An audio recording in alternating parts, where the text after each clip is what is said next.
মা, ও মা, কোথায় তুমি? তাড়াতাড়ি এদিকে এসো। কি হলো রে? এভাবে ডাকছিস কেন? কি বলবি বল। আমার রায়নাটা কোথায় রেখেছো শুনি? কোথাও যে খুঁজে পাচ্ছি না। কোথায় রেখেছো বলো তো? তোর আয়না আমি কোথায় রাখবো? হ্যাঁ, তুই ভালো করে খুঁজে দেখ। আমি কোথাও রাখিনি। কাজের সময় আমাকে একদম বিরক্ত করবি না। এ কথা বলে রূপসীর মা সেখান থেকে চলে গেল। আর রূপসী আয়না খুঁজতে লাগলো।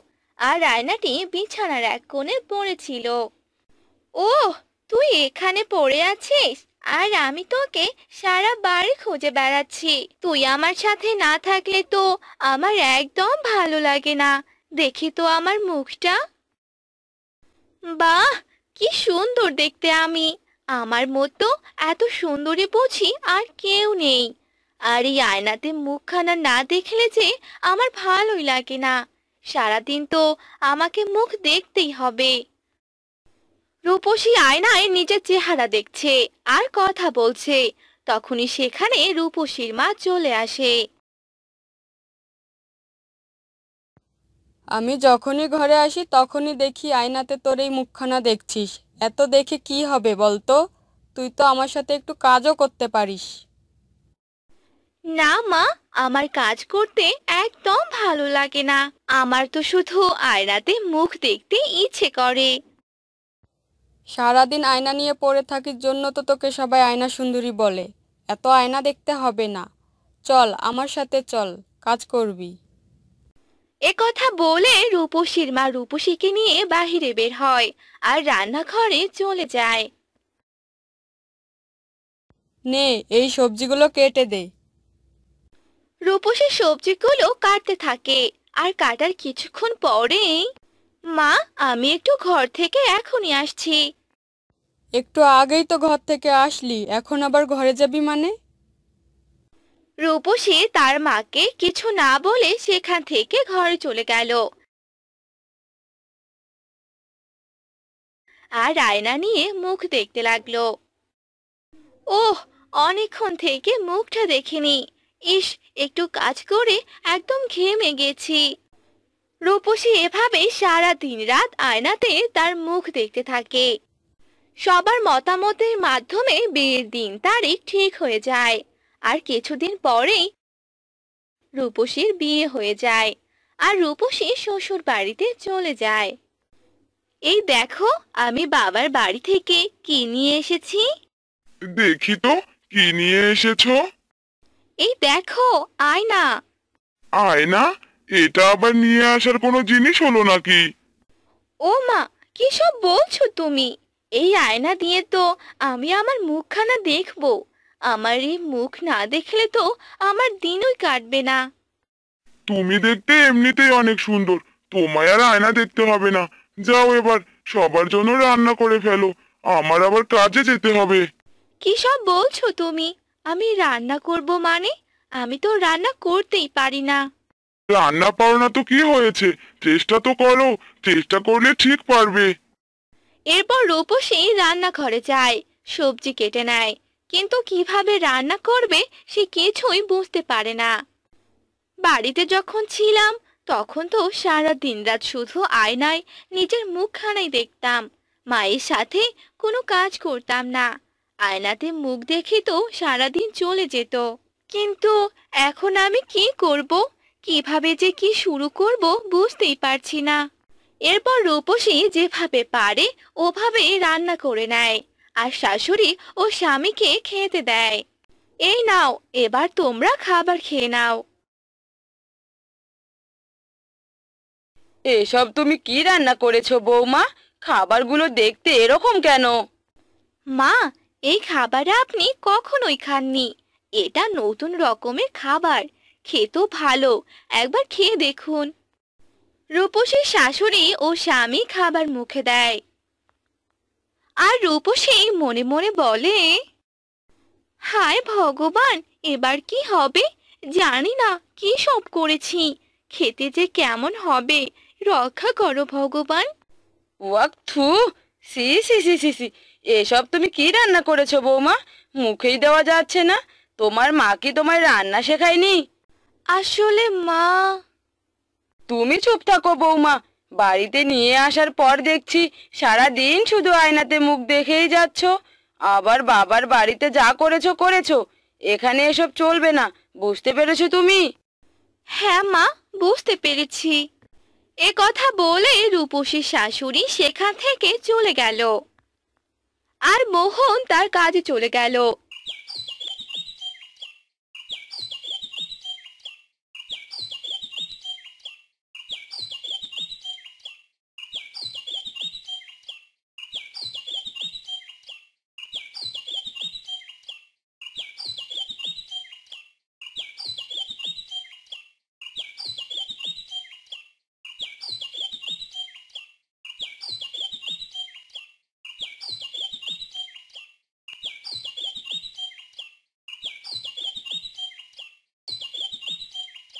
সারাদিনে আয়নাতে মুখ দেখেই তোমার এই অবস্থা। দাঁড়াও, এবার এ আয়নায় আমি ভেঙে ফেলবো। এই বলে রূপসীর শাশুড়ি রূপসীর ঘরে যায় আর আয়নাটি ভেঙে ফেলে। আর তখনই রূপসী সেখানে চলে আসে। এ কি মা, এসব আপনি কি করলেন? আপনি আমার আয়নাটি ভেঙে ফেলেছেন। হ্যাঁ, ঠিক করেছি। এবার আর আয়নায় মুখ দেখা হবে না। এবার থেকে কাজে মনোযোগ দাও, বুঝলে? হ্যাঁ মা, ঠিক আছে। এরপর রূপসীর শাশুড়ি সেখান থেকে চলে গেল, আর রূপসী ভাঙ্গা আয়না হাতে নিয়ে কান্না করতে লাগলো। আমার আর আয়নাতে মুখ দেখা হলো না, আর কেউ আমাকে আয়না সুন্দরী বলবে না।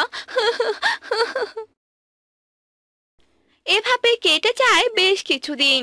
রূপসী রান্না থেকে শুরু করে সব কাজ শিখে নেয়। এরপর থেকে তার আর কোনো অসুবিধা হয় না। একদিন রূপসী রান্না করে সবাইকে খেতে ডাকে। কৃষ্ণনগর নামে একটি গ্রামে বাস করত রমেশ ও তার স্ত্রী। তাদের দুটি সন্তান ছিল। রমেশ শহরে কাজ করত, তাই সকাল হলে সে শহরে যেত আর রাতে বাড়িতে ফিরত।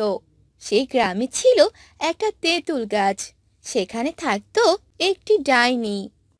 হে হে হে, আজ কতদিন থেকে বাচ্চা খাওয়া হয় না। বাচ্চার মাংস খেতে অনেক ভালো লাগে। হে হে হে, আজ বরং গ্রামে যাব আর সেখানে থাকা কিছু বাচ্চাকে তুলে নিয়ে আসবো। এই বলে সেই ডাইনি গ্রামের দিকে যেতে থাকে। তখন প্রায় অনেক রাত, যার কারণে কোনো বাচ্চাকেই সে বাহিরে দেখতে পায় না। তখন ডাইনি বলে, এ কি, এখন তো কোনো বাচ্চাকেই দেখতে পাচ্ছি না। মনে হয় এই রাতে কোনো বাচ্চাকে আমি ধরতেও পারবো না আর খেতেও পারবো না। আমি বরং আজ চলেই যাই। গিন্নি, আমি শহরে গেলাম, তুমি বাচ্চাদের দেখে রেখো, বাহিরে যেতে দিও না। আচ্ছা, ঠিক আছে।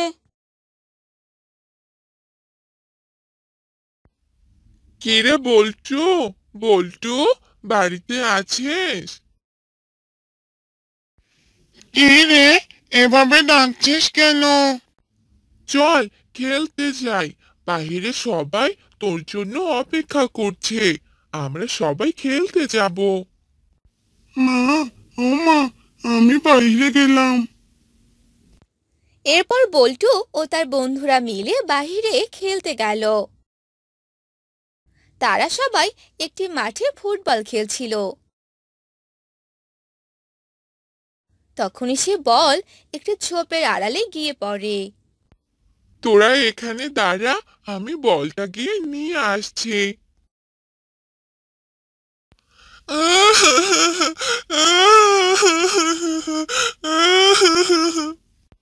আরে, এখানে কে কান্না করছে? আরে কে তুমি? এখানে বসে আছো কেন? আমার যে কোনো খেলার সাথী নেই, তাই এখানে একা একা বসে কান্না করছি।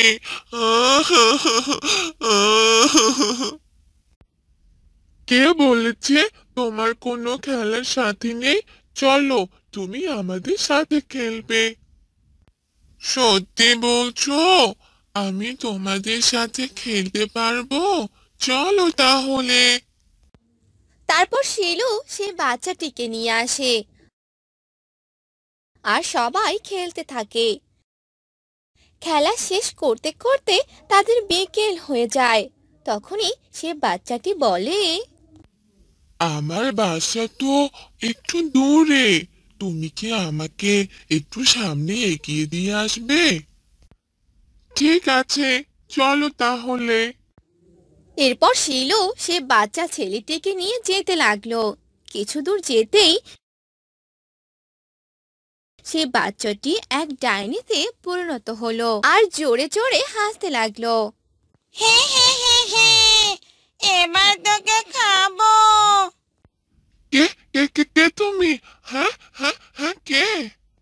হে হে হে, আমি যে এক ডাইনি। তোকে যে এবার আমি খেয়ে নেব। না না না না, আমি যাবো না। মা মা মা, বাঁচাও আমাকে, বাঁচাও। কিন্তু সেই ডাইনিটা শিলুকে নিয়ে চলে যায় আর শিলুকে খেয়ে ফেলে। আর শিলুর মা বাবা শিলুকে নিয়ে অনেক চিন্তা করতে থাকে। কি রে বাবা বল্টু, শিলুকে নাকি কোথাও পাওয়া যাচ্ছে না? আমিও তো তাই শুনলাম মা, কিন্তু শিলু তো সেদিন আমার সাথেই ছিল, কিন্তু কোথায় যে তারপর গেল কিছুই তো দেখলাম না।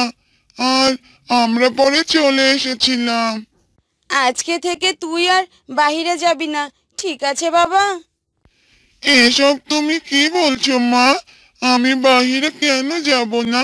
বাহিরে না গেলে খেলবো কি করে? কোনো খেলাধুলা করতে হবে না, বুঝলি? মনে হয় কোনো চোর এই গ্রামে এসেছে আর বাচ্চাদের চুরি করে নিয়ে যাচ্ছে। এসব তুমি কি বলছো মা? এই গ্রামে আবার চোর কোথা থেকে আসবে? তোকে এত কিছু বুঝতে হবে না। এভাবে অনেক দিন চলে যায় আর বল্টু বলতে থাকে, না, এভাবে সারাদিন বসে থাকতে আমার একদম ভালো লাগে না। আমি আজকে যে করেই হোক বাইরে যাবই যাব। বল্টু তার মাকে না বলে বাহিরে চলে যায় আর যেতে যেতে সে ওই তেঁতুল গাছটার কাছে যায় আর বলে, আমি বরং এখানে কিছুক্ষণ বসে থাকি। হে হে হে, আজ যে কপালটাই খুলে গেল। আজ একটা বাচ্চাকে যে আমার আস্তানাতেই পেলাম, সেই মজা হবে।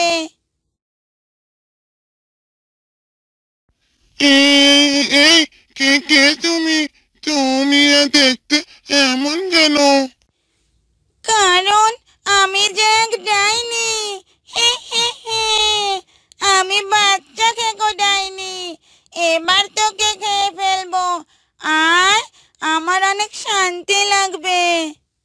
বাচ্চাকে কো ডাইনি মানে? তাহলে তাহলে তুমি কি আমাদের গ্রামের সব বাচ্চাদের খেয়েছো? হ্যাঁ, আমি সব বাচ্চাদের খেয়েছি। এবার তোকে খাবো। মা তাহলে ঠিকই বলেছিল। না না, আমাকে খেও না। আমি তোমায় কি ক্ষতি করেছি? তুমি আমাকে কেন খাবে বলো? না না, তোর কোনো কথাই আমার শোনা যাবে না। এবার যে তোর পালা। অন্যদিকে বল্টুর মা বল্টুকে কোথাও না পেয়ে সারা গ্রাম খুঁজতে থাকে, কিন্তু কোথাও খুঁজে পায় না আর বলে, হায় হায় ভগবান, এ কি সর্বনাশ হয়ে গেল! আমার ছেলেকে যে কোথাও খুঁজে পাচ্ছি না, কি করব এবার আমি? হে হে হে, এবার অনেক শান্তি লাগছে আমার। হে হে হে হে। এই বলে সেই ডাইনি তেঁতুল গাছে উঠে পড়ে আর রাত হয়ে যায়।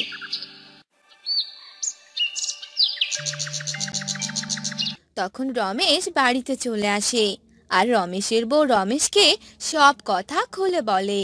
তখন রমেশ এক তান্ত্রিককে নিয়ে সে তেঁতুল গাছে যায় আর তান্ত্রিক সেখানে মন্ত্র পড়তে থাকে আর ডাইনি সেখানে চলে আসে। তোর এত বড় সাহস, তুই আমাকে এখানে নিয়ে এলি, এবার আমি তোকেও খাবো। তার আগে বল, তুই গ্রামের সব বাচ্চাদের কেন ধরেছিস? আমার আমার যে বাচ্চাদের খেতে খুব ভালো লাগে, আমি গ্রামের সব বাচ্চাদের খেয়ে ফেলেছি। হে হে হে হে। তাহলে তুই আমার ছেলেকেও খেয়ে ফেলেছিস? হ্যাঁ, খেয়ে ফেলেছি। হে হে হে হে। একথা শুনে সে তান্ত্রিক মন্ত্র পড়ে ডাইনিকে একটি বোতলে বন্দি করে ফেলে আর এরপর থেকে গ্রামের সব বাচ্চা সুরক্ষিত থাকে।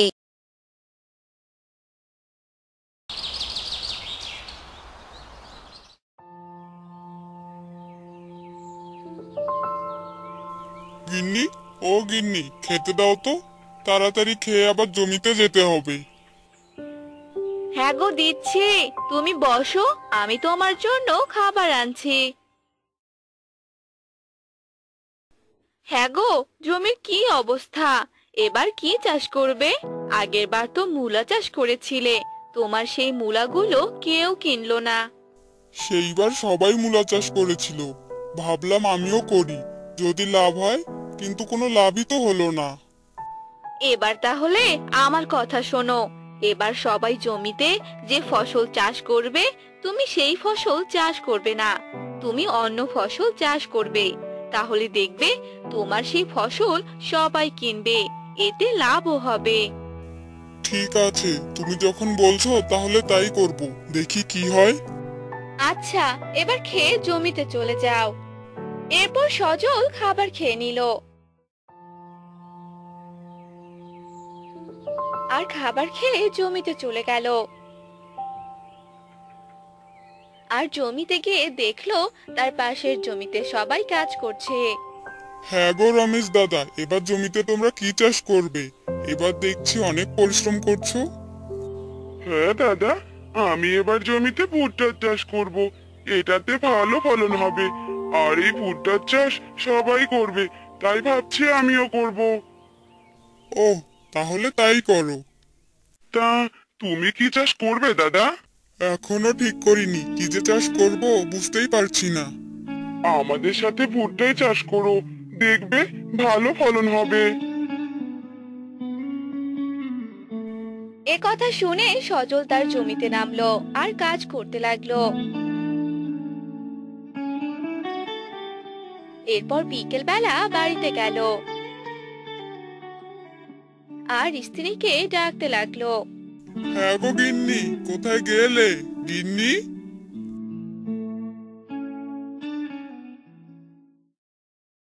হ্যাঁ গো, বলো, আমি রান্না করছিলাম। কি হয়েছে, এভাবে ডাকছো কেন?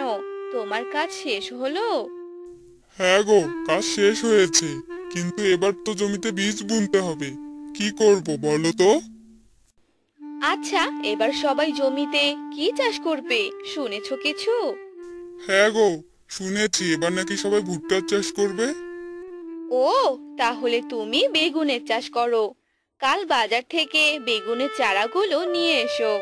আচ্ছা ঠিক আছে, আমি তাহলে কাল সকালেই চারাগুলো নিয়ে আসবো। এরপর রাতে সজলের বউ সজলকে খেতে দিল।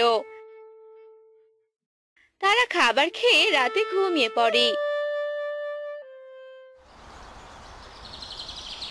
পরদিন সকালবেলা। হ্যাঁ গো, আমি বাজারে গেলাম। ঠিক আছে।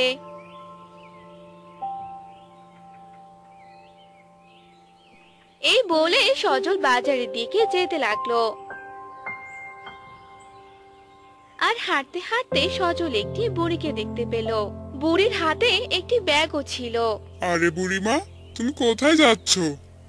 এই তো বাবা, একটু সামনে যাচ্ছি। সামনে কোথায় বুড়িমা? আমাকে বলুন, আমি আপনাকে দিয়ে আসবো।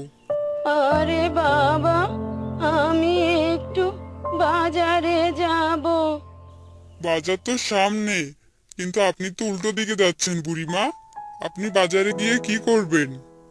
বাবারে, আমার এই ব্যাগে বেগুনের চারা আছে, আর এই চারাগুলোই বাজারে বিক্রি করতে হবে, তাই যাচ্ছিলাম। কিন্তু এখন তো পথ ভুলে গিয়েছি, আমায় একটু বাজারে নিয়ে আসবে? আপনাকে আর বাজারে যেতে হবে না বুড়িমা, আপনার এই চারাগুলো আমাকে দিন, আমি এগুলো কিনে নিব। আচ্ছা বাবা, ঠিক আছে, এই নাও। এরপর সেই বুড়ি তার ব্যাগ থেকে বেগুনের চারাগুলো সজলকে দিয়ে দিল, আর সজল বুড়িকে টাকা দিয়ে দিল। এই নিন বুড়িমা, এই টাকাগুলো নিয়ে নিন আপনি, আর এখন বাসায় চলে যান। ঠিক আছে বাবা, তুমি আমাকে কষ্টের হাত থেকে বাঁচালে। বেঁচে থাকো বাবা। এই কথা বলে সেই বুড়ি সেখান থেকে চলে গেল, আর সজলও বাড়ির দিকে যেতে লাগলো। কিছুক্ষণ পর সজল বাড়িতে পৌঁছে গেল। কি গো, এত তাড়াতাড়ি চলে এলে যে? বেগুনের চারা কি পাওনি? হ্যাঁ গো, পেয়েছি, এই দেখো। এরপর সজল চারাগুলো নিয়ে ঘরে চলে গেল আর খাবার খেতে লাগলো। হ্যাঁ গো, তুমি বিকেল বেলা এই চারাগুলো রোপণ করে দিও। ঠিক আছে গিন্নি। খাওয়া দাওয়া শেষ হলো, আর বিকেল বেলা সজল সে চারাগুলো নিয়ে জমিতে গেল।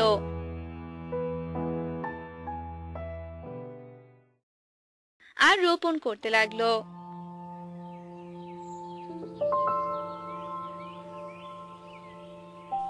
আরে কি ব্যাপার দাদা, সবাই ভুট্টা চাষ করছে আর তুমি কিনা বেগুনের চারা রোপণ করছো? হ্যাঁ গো দাদা, আমি বেগুনের চারাই রোপণ করেছি, দেখি ফলাফল কেমন হয়। তোমার যা ভালো মনে হয় তাই করো। এরপর সারাদিন সজল চারাগুলো রোপণ করে দিল, এরপর পানি দিয়ে সেখান থেকে চলে গেল।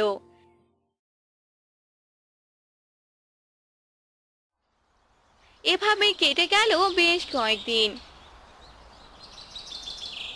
আর একদিন সজল তার জমিতে এলো। আরে একি, এসব আমি কি দেখছি? বেগুন তলায় দেখছি লাউয়ের গাছ হয়েছে, সাথে বেগুনের গাছগুলোও বেশ ভালো হয়েছে। যাই, একথা গিন্নিকে গিয়ে বলি আমি।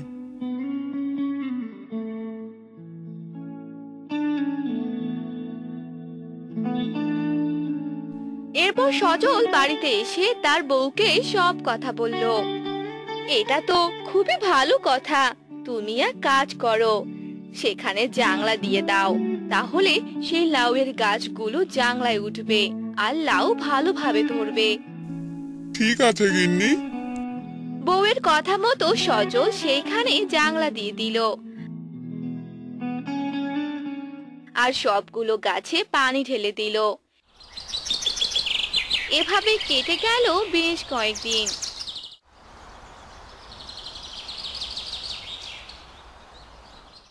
বাহ বাবা বাহ, আমার জমিতে দেখছি লাউ আর বেগুন দুটোই ভালো হয়েছে, কি তাজা তাজা সবজিগুলো। এরপর সজল বেগুনের সাথে লাউগুলো উঠিয়ে নিল, আর সেগুলো বাজারে নিয়ে গেল। আর কিছুদিনের মধ্যে সেই সবগুলো সবজি বিক্রি হয়ে গেল। আর এসব দেখে রমেশ সজলের কাছে এলো। কি ব্যাপার দাদা, তুমি তো এবার দেখিয়ে দিলে, সবার থেকে তোমার ব্যবসা ভালো হলো। সব ভগবানের আশীর্বাদ, আমার কাজ শেষ, এবার আমি বাড়িতে যাই। হ্যাঁ দাদা, যাও যাও। আর আমি সকাল থেকেই বসে আছি, কেউ ভুট্টা নিতেই এলো না। এবার ভুট্টার অনেক দাম, সবাই চাষ করেছে তো। তুমি ঠিক কাজ করেছো, ভুট্টা চাষ করনি। এসব শুনে সজল বাড়িতে চলে এলো আর বউকে সব কথা খুলে বলল। এসব শুনে সজলের বউও অনেক খুশি হলো। দেখলে তো, আমার বুদ্ধি কাজে লেগে গেল। এবার আর আমাদের কোনো অভাব থাকবে না। বেগুনতলার লাউ চাষের মাধ্যমে ভালোভাবে দিন যাবে। হ্যাঁ গো, তুমি ঠিক বলেছো। এরপর থেকে তারা সুখে শান্তিতে থাকতে লাগলো। তাদের আর অভাব অনটন থাকলো না।